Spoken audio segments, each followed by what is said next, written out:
Mamenchao na memo akwaba ene enwumere no nsia kasebo ebraso say yede ebesom na meka wo se kasebo ne live e social media platform ni nyina so na yede asadakase ma Dr. Gas Mobile Company omo ene na enwumere waso mase na mede enwumere no nsia kasebo no yede eba besom ye hwe de kasebo no makotene. President John Dramani Mahama ade na ni kiremu e Kenya ene Tanzania me no kasai eno adare waba bedu ama ne kasamafo Felix Fusukwachi ene abohu enkomo sanso ena ensem fufuro mu nso no Director General fufuro ayi no ede ama Ghana Health Service ono nso mino kasai ode ne workers no ahia ene nsem bi atodwa enso ewo ho sanso na ensem fufuro mu nso Oliver Baka Bomawo mino kasai wakopie mu ewo eye appointment committee ama ene wapachew se adwobrɛw ne okan ye no oye sorry enso ewo ho abusuafo we ni amano ne nsɛm ne awokansi ho nsɛm ena nwumre ye de ba besom yentwe homra ye ba e de kasebo ne nkyeremu ebesom.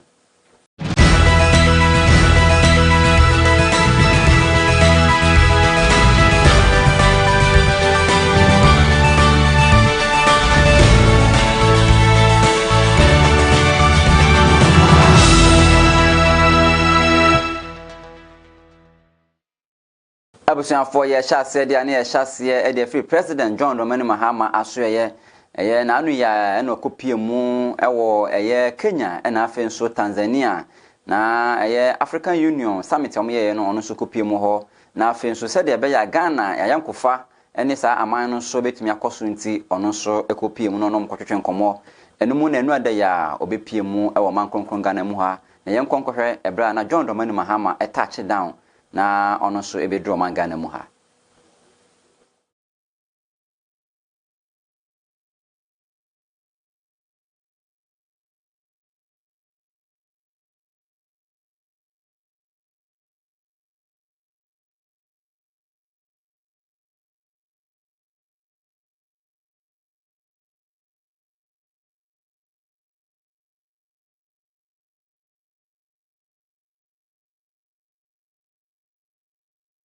Awasa akwantu no mona ena ne kasamafo ede ma John Dramani Mahama Felix Kwachi ofuso enso ede nsem kakra eto nsantwerefo nim se omampani akwantu no otuye no na eye akwantu okọ se de be ya enkabom ene odo a Ghana ewo ene sa ama no be wo no ebetimi aboa na etimi etumpon yenkohwe ebra eye ne kasamafo Felix Kwachi fuso nso ene nsantwerefo edi enkomo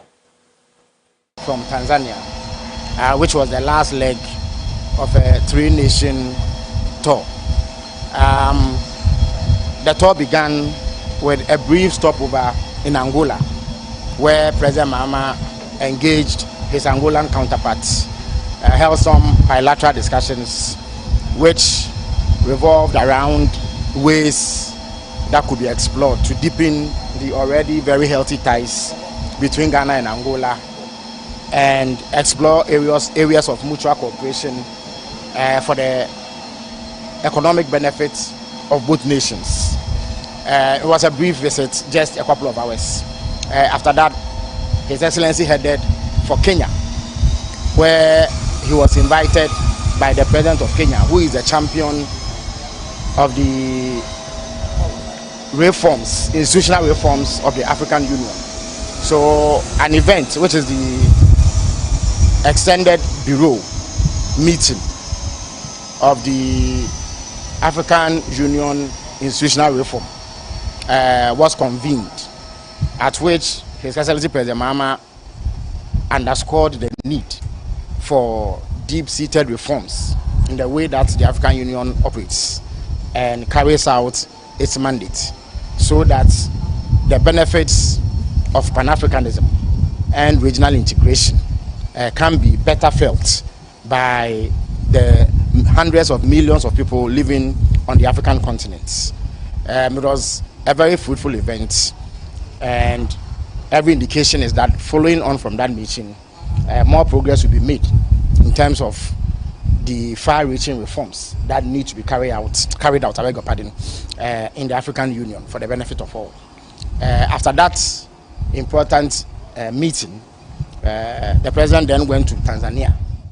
Abusuafo ye to akase bono so na ye de ani enso eche Director General foforo ye no Ediama Ghana Health Service Professor Samuel Kaba meno ka say ono so ne adwumayefo na wo ho no so ahia atwen komo na numu na odi atodwa say enema omampani John Dramani Mahama ne da yeso na ni so ade hunu no eno na no aba so oba beye saa nso na ma obi biara enye na adwen so oba be du obi hu konkonsa oba be twa obi na enanti say bia oba na office no oba be ka obi hu asam de ache na o se da bi saa de ne de on so so ho so oba ka obi hu asam oba free nipa no na obuse onipa e wo no ankasa nanim saa nso na oba na oba be ye niema esefata ene niema NDC for the show manifesto num se aboa amagana so atimi akonanim oto aso ka se oba be ma se de be ya eye law and order enso betimi akoso our Ghana Health Service yen konkohwe ebra Professor Samuel Kaba ene adwumayefo no edin komo no mo ye handing over ediama no in speech but to talk to you from my heart, and I'll keep this very, very brief. I come here as an appointee of His Excellency the President of our country. So what we are going to do from now is enshrine in our manifesto all that has to do with health, and especially what Ghana Health Service is tasked to do. That will be our vision. And that is what we are here to do. Whatever the president decides, that is why I'm here. Resetting agenda. In the manifesto, besides just the work, and I'm happy you mentioned it, one of the things we have to look at is staff welfare. It's key. And most of you who knew how I used to talk about it, that passion is not gone. It has actually increased. Law and order from today, I want us to be very sure, because I already know what is happening, what has happened, and when you take a position, what people do. If you don't take time, you even spend time fighting other people's fight. You know this guy, this. That is gone. If you come into my office, just know that you're coming for a professional job. And you're coming not to backbite about any other person, because you'll be surprised. I'll call the person to come so that you tell him in his face and we'll sort out. You know me very well. So I just want these things to be very clear. And because of that, I've decided not to write a speech that I'll read for you to clap and then you feel happy. I can do that, but not my style. So let's have in mind. To akase bone so de ane ade ani akiremu ewo eyemrahye badwanim eno so eye vetting committee no me no kase omotonsa e de frɛ Oliver Baka Vomao ewo nsem bia okotwere ewo ni Facebook ese appointment committee no agi sika ansa na omo approve omo amampani John Dramani Mahama abomudin no enumu na appointment committee no eto nsa frɛ no na enu adai okopie ase na enumu ena odutu dwase nsem na okan ye no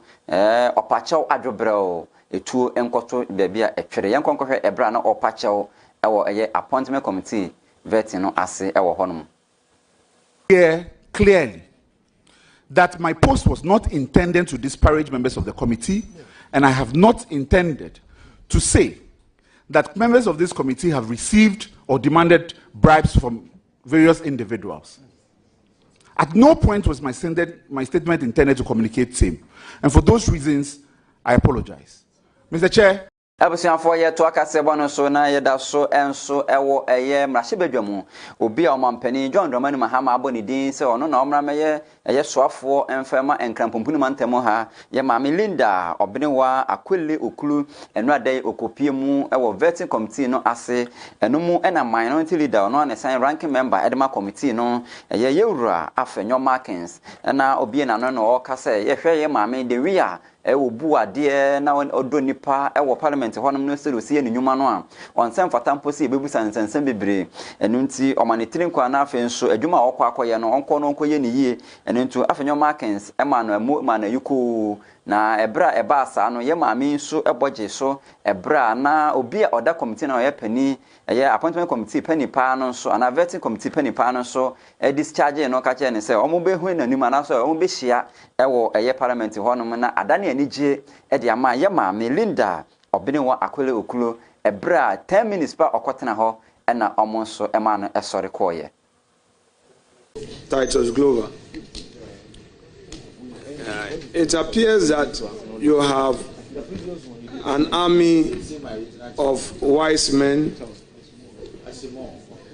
supporting you. You've conducted yourself well in Parliament. You are a respected colleague. I don't see why Honorable Doyo should be so close to you as if there's going to be a problem. I have some few questions for you, which may take some 2 hours, but don't panic. Don't panic. By your good conduct, I'm sure we will reserve those questions for another day. Congratulations. I don't have the power to discharge you, but I'm sure Chairman is going to discharge you. Have a blessed evening. Thank you very much. Let me use the opportunity to acknowledge our revered chiefs, former members of Parliament, former ministers present here to give moral support to the minister designate for Greater Accra.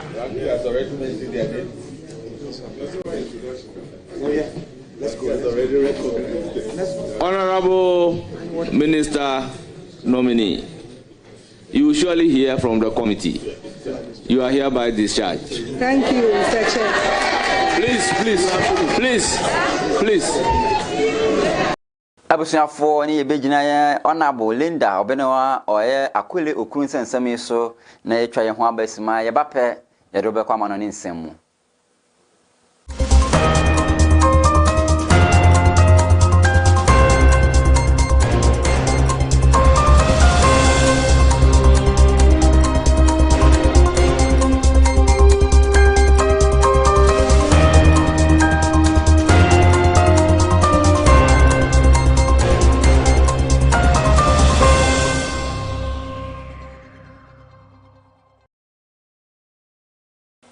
Yada se ugo so hwe nyume no tia aka nka se bo e wo Mass TV so ofredu so yi ye ntwapo na enko manfo man so ne fa ho mane bo enfan be so mu na arehusem na every US man no emu ne nyina ene se omo American airline no omo jet na na fin so helicopter abomoden akwa crash wo Potomac River no wo Washington na ye ka se de amane bo e kire se sa arehusem yi esi yendra na passengers na wonom ye ka so ma involve wo mu a ebi enkwa dance ne mu ebi susu no yeguso ehwe omo ye bon person Nyankopon ebedi omo afofie no nipa no eduasia 16 eno ena nchechemu abeto dwa na afin so pilot omo so ka sa eye ewemhyen susu ye mienu efa baako na omo mienu nyina no ye kire se bebi omo da no enye wo mu ntimi enfa beto dwa se bibi se poti ena atuwe se bia wo biti ate anane se tu anane na achia eno de omo nya meka na mu mama ne boy kire se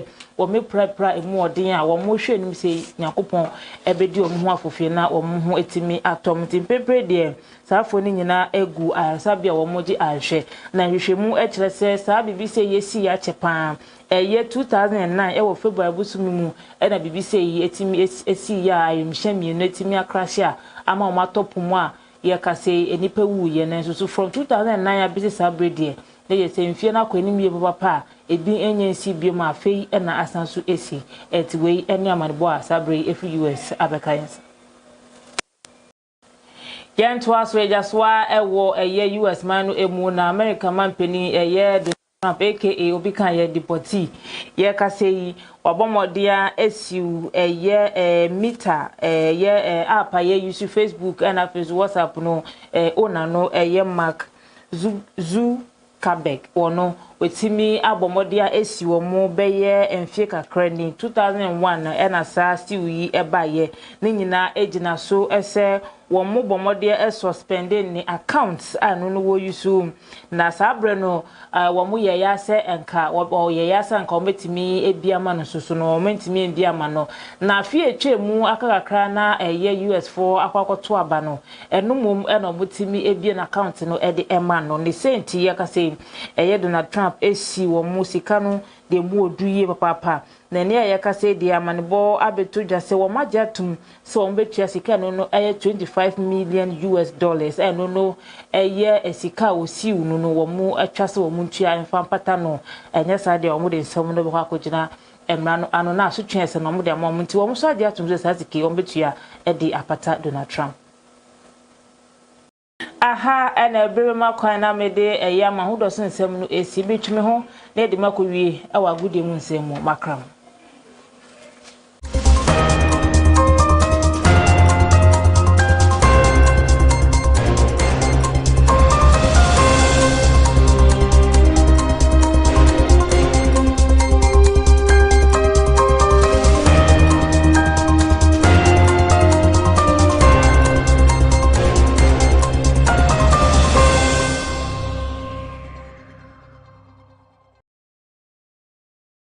Yebeda se so nya daje na otwan se bredie ye de won so ebekọ agokansim na ansa na no na meka wo se eye agokansim hu nsem no Dr. Gas Mobile Group of Company wa somasene ema enen so ye de agokansim hu nsem ye de ba besom Dr. Gas eye ade papa obeboa amma bibie fa mobile phone hu no ono so ebeboa ama wo hu se ampa oboa ama won so watimi ayo phone se bia phone no aseya obeye edi ama sanso na flashing obeye edi ama account bypass Dr. Gas ebeboa sanso na computer installation Dr. Gas ye ne kama ewo ho eye unlocking obeboa ama won so watimi ebia ma sales of phones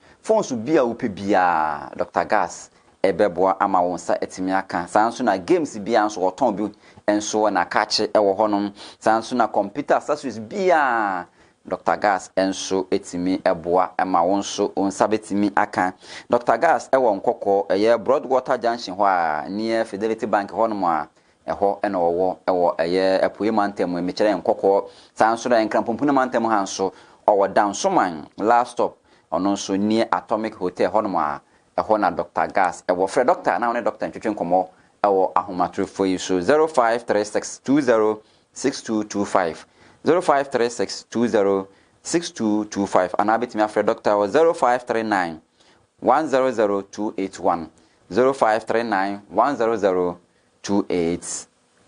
and also offer Dr. Ebejoso.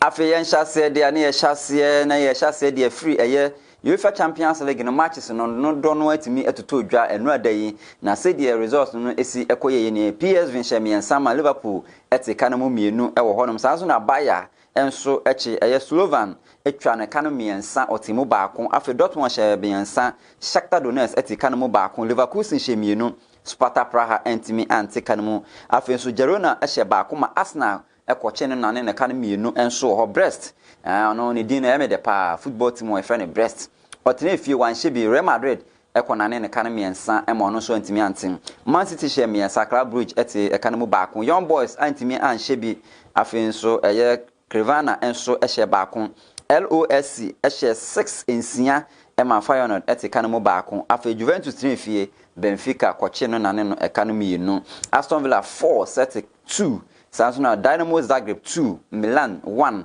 afenso Inter Milan shemiensa ema Monaco entimi ante eye SK Sturm Graz enso ehye baako RB Leipzig